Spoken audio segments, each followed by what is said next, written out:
So in the first house, you have Sagittarius IC, and this is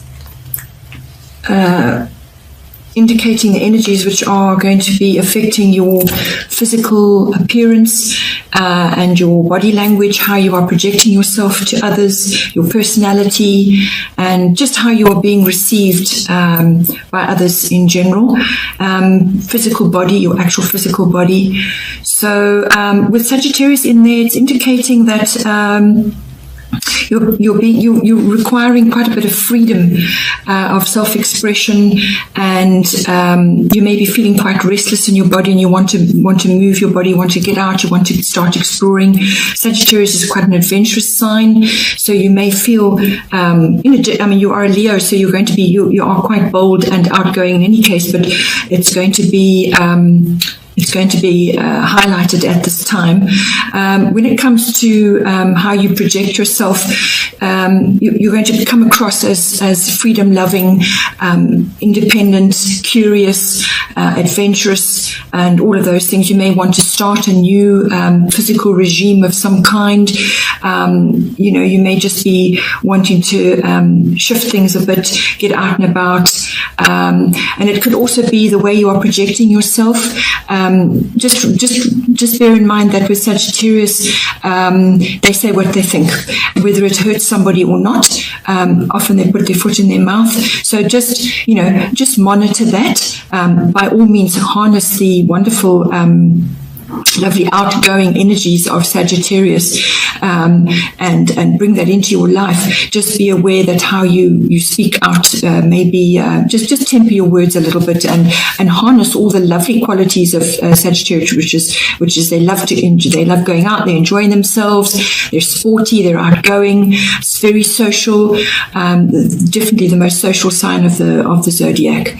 So just be aware that sometimes they can actually just say what they think and not actually ponder the circumstances too much. Then in the second house, you have Taurus. This is a very grounded, earthy sign, and it's a good sign to be having in your second house, which is the house of money, your self-worth, your values, and your ownership, whatever you might be owning. It's, something that you want to purchase, your property, your land, and it can also be just possessions in general, whatever is beautiful to you and you desire it, that it all falls under the second house. So it's income, your money. So you may want to just be thinking a bit about your current situation and your money, how it's coming in, how you are actually squirreling it away. Are you putting it in savings? Are you going to, create a stable foundation? Because Taurians are superior at that. They really are. They work hard and they gather their money, but they make sure that they've got money put aside for a rainy day. They like balance, they like stability, they don't like a lot of change. And in fact, being a Leo, you won't like change too much either.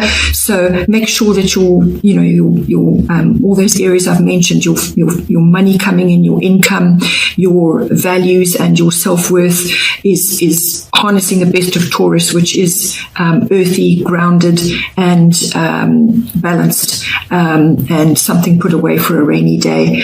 And they also love luxuries. Now, you also like luxuries, so just be careful when it comes to purchases and things that you don't go overboard. This is about creating financial stability and feeling that your values are, you've got your values, they're grounded, they're stable, and that they're working for you. Then in the third house, you have Virgo. I analyze. This is another earth sign, and it's ruled by Mercury as well. So your third house is all to do with communication of all kinds, and that can be verbal, written, it can be contracts, it can be social media, what you're posting, all forms of communication, including body language. It's also siblings, your siblings within your family, communication with them, and it's also short journeys, small trips. So it's a very detailed sign. They sift, they weigh things up, they look at everything in great detail. Sometimes you can go overboard and be too fastidious about everything and put a bit of a dampener on a situation. But I feel in this case, because it's appearing in your third house, if you're dealing with contracts of any kind, or any kind of documents, just make sure that you're casting an analytical eye over all of that, checking everything. And if you are not able, then give it to somebody who can do that for you, perhaps as a double check. But it's certainly a very analytical sign, and you're required to approach all your communication with detail and clear thinking, and to actually to look at things in a very clear-headed manner. So that's coming up for you in your third house. Then in your fourth house, you have the fire element, which is I desire. So this is a fiery aspect, and it's coming up in your fourth house, which is all to do with your home, your family, your ethnic identity, or your roots, your foundations. And specifically for your home, you may want to change things up there. You may be changing something already, or you may want to change things there. Either you want to redo it on the inside, change the interiors, or you may just be changing home completely. It may be quite a quick change because fire is quick, and it certainly does, it's all encompassing. You may just want to freshen up your home, bring in more fiery colors, the yellows, the oranges, the reds, and so on. And it could also be dealing with issues from your roots and your foundations, perhaps there's something that's come up from the past, something which you need to get clarity on and actually sort out. And this is going to give you the impetus to do that. So it's a very fiery element. It's a take action element, and you can expect some changes there. Then in the fifth house, you have part of fortune, which indicates increase. It covers quite a few things actually, but it's coming up in your fifth house, which is your house of creativity, children, love affairs, romance, having fun, sports, recreation of all kinds, gambling, all of those sort of pleasurable activities. So part of fortune is actually it's a part of the sky. It's a calculation. Actually, it's not even a planet or anything like that. But what it does indicate is that you have perhaps some hidden talents, or talents that are now coming to the fore. Perhaps have been latent. So you need to. Part of fortune is all about something that you've overlooked, some sort of talents or some sort of abilities which perhaps you haven't used, or you haven't really focused on too much. Now is the time to do that, and it's falling into your fifth house of creativity. So if you are working on a creative project of some sort, not necessarily artistic, creativity is a different thing. So you can be artistic as well, but it's not a prerequisite for being creative. So you are a creative person in any case, being a Leo, so you're going to be harnessing that. But you may just be required to dig out perhaps something that you can do, but you've just never really focused on it, or you're just being asked to bring the creative angle really strongly into a creative project that you might be working on. And if it's for your children, they may be going through a few changes. They may be experiencing changes of some sort, and they may be looking at their talents and abilities and so on. So they're going to be possibly focusing on that, and your role is to assist them, to support them through all of that. It could also be an abundance of some sort coming in for you, some kind of harnessing of abundance, which can take many forms, not necessarily money. It can be really great friends. It can be very supportive family members. It can be something's been gifted to you. It can cover a wide range of things. So it's either coming in for you, or it's coming in for your children, or you're going to be seeing your children going through that. Or it could be that you are bringing romance in. Perhaps you've met somebody, and this could also be a form of abundance from the universe. It's love, it's romance, it's all those pleasurable activities, love affairs. Later on, you get into the relationship field, but in this house, it's all about light-hearted love affairs, having fun, all those romantic, heady initial stages. And this could be a gift from the universe, or you've called it in, or your children are experiencing that, but it's some kind of abundance coming in, or it could be an overlooked talent which you now need to harness. And then in the 6th house, you have Uranus, and it covers genius amongst other things. Your 6th house is all to do with your health and your diet and your working day, your work colleagues and your workplace, also your projects that you're working on, whatever work project you're working on, mastery of your craft, whatever is your speciality. So having that in there is a very nice aspect to bring in if you're harnessing the positive aspects of Uranus, which is obviously the genius within, harnessing any genius abilities, which may tie in with this overlooked talent of some sort that you may have. So you're being asked to bring that in. It is also, Uranus covers all kinds of advanced tech, electronics, and just a very advanced futuristic tech almost. So that may be coming into your work project or to your work environment.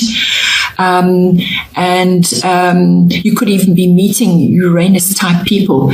They're very changeable, very quick thinking, but they're long term. They're visionary people. So you may have somebody like that in your environment, or you may be experiencing a lot of change, very quick, sudden upheavals in your work environment.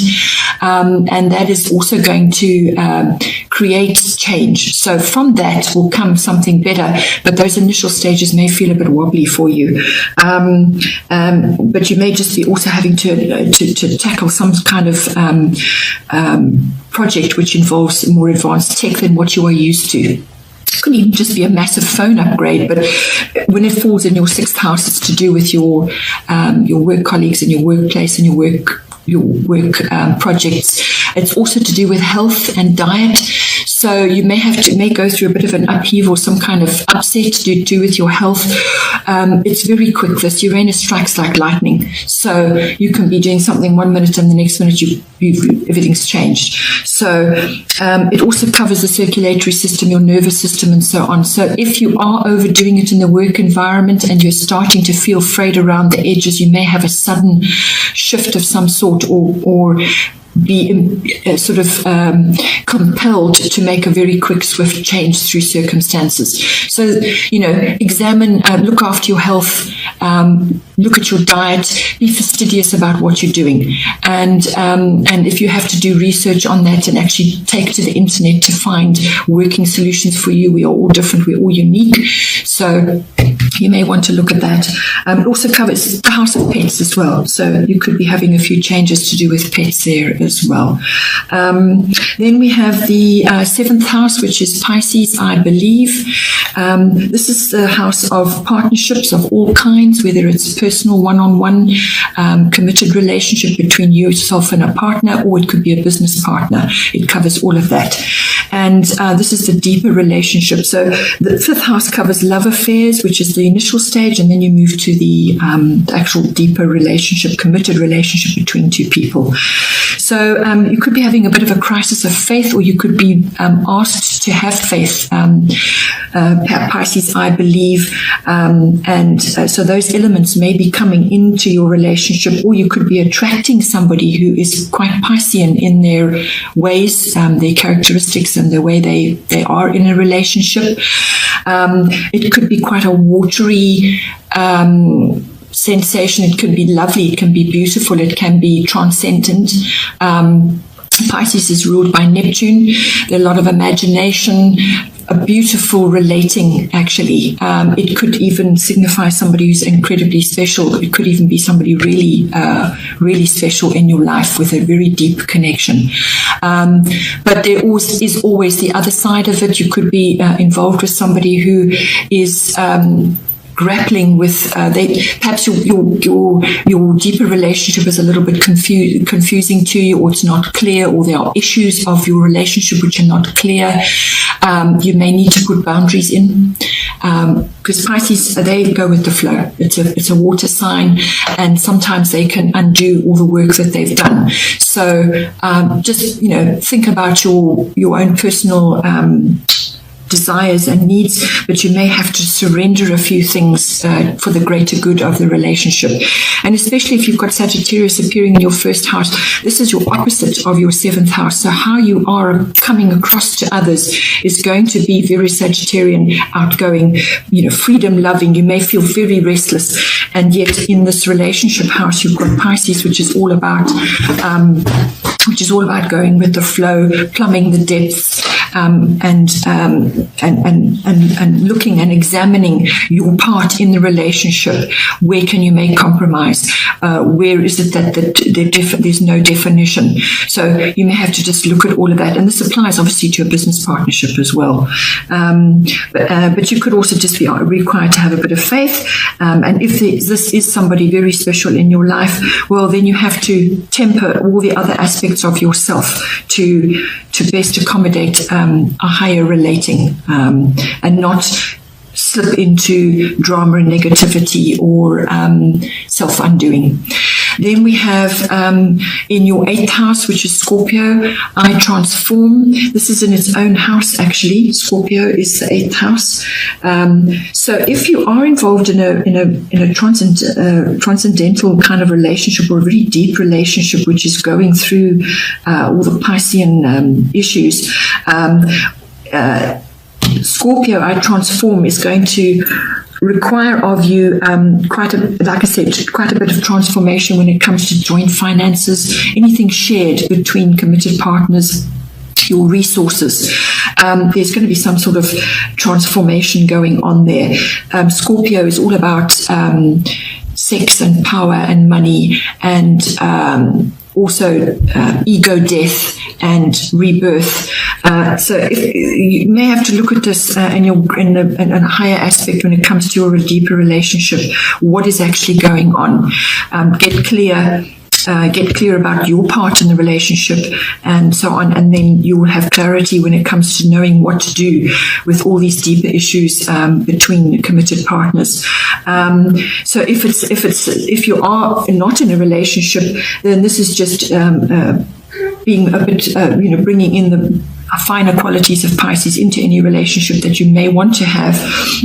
And then also transforming your views about sexuality and about sharing resources. And you may also be attracting a very passionate relationship as well. And also it could be, as I said, some sort of ego death and then transformation. This house also covers, as I said, money, but it's big money. It's things like inheritances, insurance, tax, and investments, other people's money. So you may be working in that environment, and you may be dealing with other people's money, and there's some kind of issue which is going to come to the surface and is going to require dealing with. It could also be significant loss or gain. So the death of something and the rebirth of another thing. So just make sure your ducks are in a row. If you're handling other people's money, just make sure your ducks are in a row and that you're handling things with your feet on the ground and with your integrity intact. But there's definitely transformation of some kind going on there. And that is, it's quite a deep house. There's a lot going on in that house. And all those issues, sex, money, power. You may be wielding a lot of power in a relationship or your relationships with others to do with money. And that requires some transformation. You may also, if it's a deeper relationship, there may be hidden at this time. It may not be public knowledge that you're in this relationship. Or something could come out as well to do with any of those issues. Then we have the 9th house, which is Jupiter, and this is all to do with abundance, and this is its own house as well, so a powerful place for it to be sitting. And the 9th house is all to do with international travel, so long distance travel. It's to do with publishing. It's to do with religion, your beliefs.